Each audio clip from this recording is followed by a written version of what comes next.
Una po sa ating mga balita, patuloy ang pagkakaloob ng pamahalaan ng tulong sa mga biktima ng magnitude 7.2 na lindol sa Central Visayas. Ayon sa NDRMC, umabot na sa halos 200 katao ang nasawi habang maraming iba pa ang nasugatan at nawawala matapos ang lindol nitong nakalipas na Oktubre 15. Alamin natin ang pinakahuling balita kaugnay ng pinsalang ang nagdaang lindol sa Central Visayas mula po sa aming kasamang si Waywaya Makalma. Live na mag-uulat po yan mula sa NDRMC sa Campo Aguinaldo. Waywaya, magandang tanghali sa'yo. Kirby, nagbabala ang National Disaster Risk Reduction and Management Council sa sino mang nananamantala lalo na ngayon sa panahon ng kalamidad. Ayon sa tagapagsalita ng NDRRMC na si Major Reynaldo Balido, ang nakasaad sa bataas ng Philippine Disaster Risk Reduction and Management Act of 2010 or RA 10121 Section 19 na bawal ang misrepresentation ng mga relief goods. O ito yung mga inaako na galing sa kanila mismo, ang mga relief goods na kanilang ipinamamahagi o di kaya pag pagre-repack sila muli ng mga relief goods at inilalagay nila ang kanilang mga pangalan. Sa mga mahuhuling individual, Kirby ay may multang 50,000 piso hanggang 500,000 piso at 6 hanggang 12 taong pagkakakulong ang magiging sanhi nito. Kaya naman hinihikayat ng ahensya na magsumbong sa otoridad. Oras na may mahuling individual o politiko na may gumagawa ng pananamantala sa kapwa nila Pilipino. Dagdag pa ni Balido na wala pa silang natatanggap na report ukol rito at maging sa mga hoarding ng mga relief goods sa probinsya.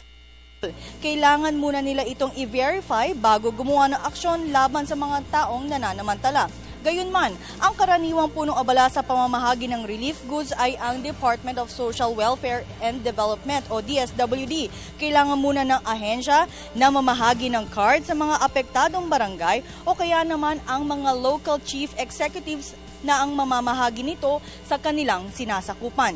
Narito po ang bahagi ng aming panayam kay Major Reynaldo Balido, ang tagapagsalita ng NDRRMC.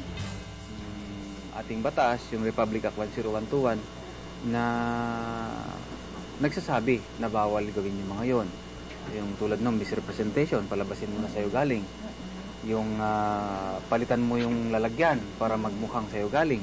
At verbally, sabihin mo na sa'yo galing yun, instead na sabihin mo na galing sa ahensya ng ating pamahalaan.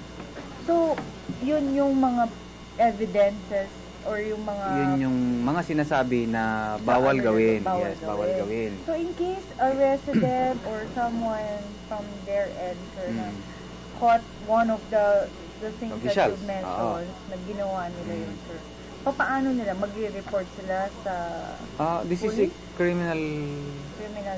This is a crime. So, ibig sabihin, they can siguro individually file a complaint sa court.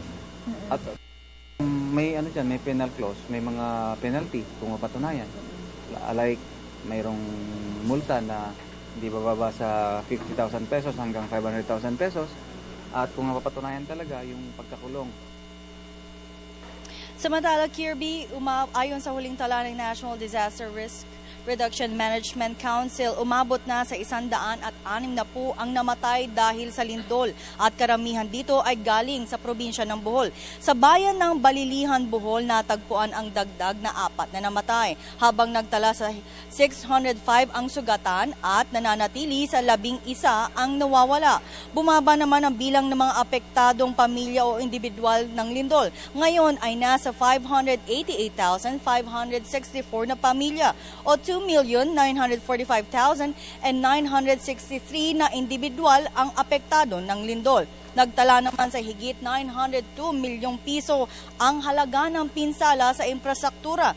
Ito ay ang mga nasirang kalsada, tulay, flood control, school buildings at iba pang public buildings na nasira ng lindol. Kung kaya't posibleng tumaas pa ito dahil wala pa rito ang halaga ng pinsala ng mga simbahan na tinatayang aabot sa 1 milyon o higit pa ang cost or halaga ng pinsala ng isang simbahan pa lamang. Sa ngayon ay nasa 70% na ang supply ng kuryente public na sa probinsya ng Bohol. Ayon pa kay Balido, Kirby ay nabigyan na ng mga relief goods ang lahat ng mga apektadong individual o pamilya nga sa Bohol. Pero patuloy pa rin ang pamamahagi ng relief goods sa mga evacuation centers. Katunayan, nandoon ngayon sa Bohol, sa probinsya ng Bohol, ang mga international donors natin upang mamahagi pa rin ng mga relief goods sa ating mga kababayang Boholanos.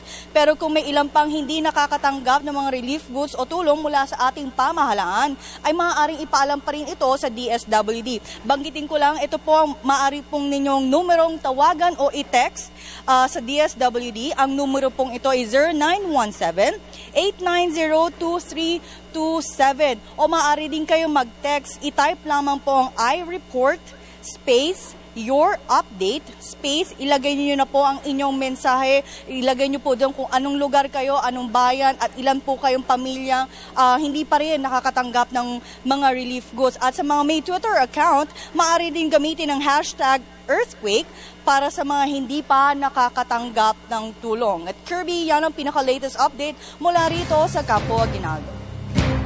Maraming salamat, Waywaya Makalma.